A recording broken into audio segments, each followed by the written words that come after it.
think a lot of people have gotten to a point in their lives, at one point or another, where they have this "I hate everybody" mentality. That they're just so sick of the world and sick of people and sick of systems and everything that transpires in life, that they just have an outlook of, well, I just hate everyone at this point. I don't like anybody. Everybody disgusts me. Everybody's a piece of shit or whatever. The whole world can pack up and go fishing for all I care. And I think like we get that way when we've been exposed to a repeated amount of stress and have just been screwed over, or somebody lied to us and manipulated us. We got our heart broken, any number of things. And when you keep having these negative experiences where just bad stuff just keeps happening to you, and it seems like everybody around you is evil or negative, or a liar or a cheater or whatever it may be, any number of negative sort of aspects about themselves, it calcifies a person. We almost have to harden ourselves and become colder, because we're looking at the actions of other people and we're not satisfied with it.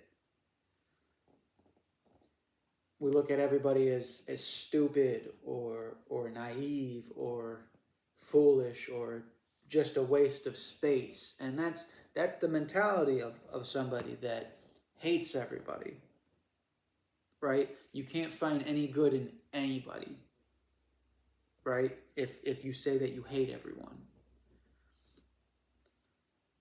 And it's like a defense mechanism that a person comes up with in order to deal with the inner pain and turmoil. They're looking at the exterior world and they're allowing it to pretty much affect their inner world, their own mind. The one thing that they do have control over is their mind, and yet from these repeated external circumstances, they allow it to pollute themselves. They allow it to, poison their very being. A lot of times people that have that mentality that, oh, I just hate everybody, I can't stand everybody, they tend to be very good people. They tend to be people who have very good heart. You hear that from people, that he has a heart of gold. He has a heart of gold. He's a really good person. He's very likable.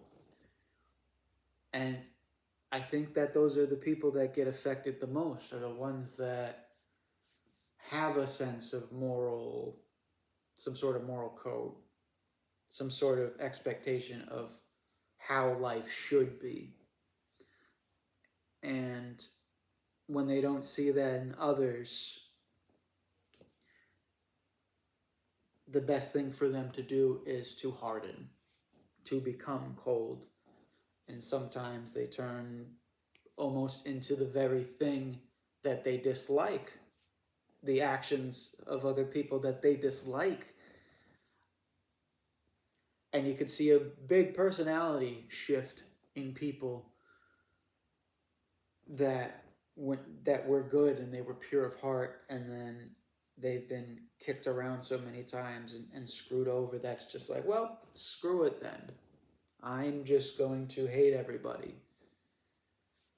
I'm just going to be selfish, and I'm going to take care of myself and not care about anybody else.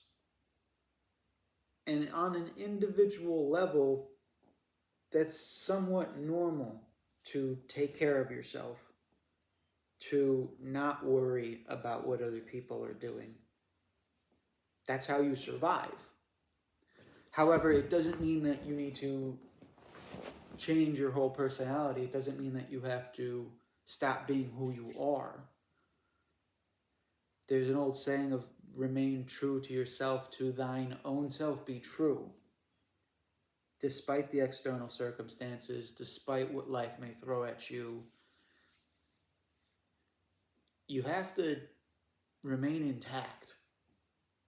You got to hold on to what is spiritually superior for yourself, whatever religious or spiritual or belief systems that you have, even if you're non-religious or non-spiritual, even if you're an atheist, even if you don't believe in anything like that, you still have your own code that you should live by.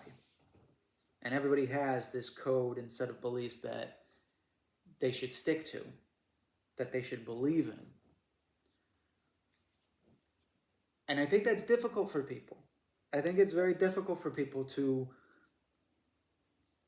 live with their own rules, because we want everybody to act like us, and we want everybody to treat us well, and we want everybody to treat us pleasant and good and be truthful and honest to us. And unfortunately, not everybody is going to be nice to you. Not everybody is going to treat you well or treat you right. That's just how people can be sometimes. And it's foolish of us to think that everybody is going to be pleasant or nice or polite or anything like that.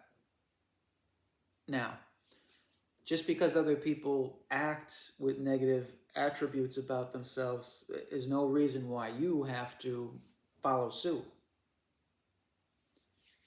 You know, if you're a very polite person, you can still be polite. You can be polite and also not get walked over by other people. You can be kind. You don't have to be nice. You can be kind to other people. Unfortunately, a lot of nice people are the ones that get taken advantage of because they have a good heart. Oh, he's nice. He's probably easy to fool. It's better to be kind. You can still be a kind person without being somebody that is prone to being manipulated. I think the mentality of hating everyone is just, it's not useful for your life. If you're blinded by hate and rage, you're going to burn yourself. You're going to burn yourself, and you're not going to have a very happy life. People that have these ideologies of hating everybody generally are probably very depressed, very anxious, very stressed out, burnt out, and things are probably not going well for them. We all can relate. You know, we've all been through struggles that seem so overwhelming in the moment that it's easy to self-destruct. It's easy to explode. It's the difficult thing is remaining calm and thinking clearly and coming back to yourself and your values and who you are as a person. Because when you're stressed, you're anxious, you know, it's you know, you can get angry and you can get mad and you just want to like put your fist through a wall, or any other destructive habits. And we all know that destructive habits aren't good to have. Destructive habits tend to lead to worse negative consequences than you actually are in. You know, if you get a car insurance bill in the mail and you're pissed about how expensive it is, and you throw a rock at your windshield, well, you just multiplied your problems.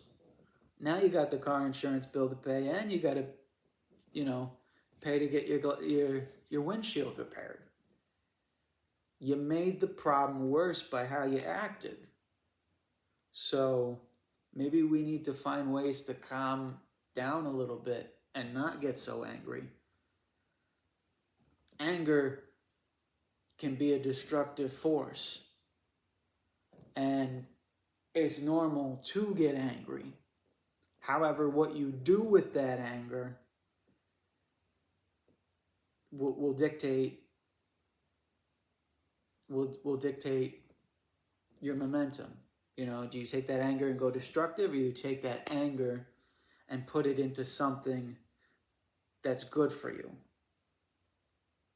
Like, a lot of people like to channel their aggression and anger into things like sports, working out, boxing, martial arts, something physical that you can do.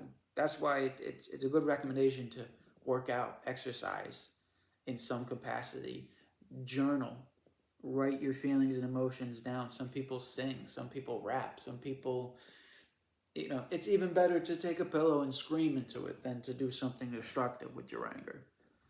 Because 9 times out of 10, it's not going to end well for you. It's not going to end well, and it's not going to solve your problems. Listen, if you like this video, like, subscribe, share it with somebody that needs to hear this message. We're going to be doing more content.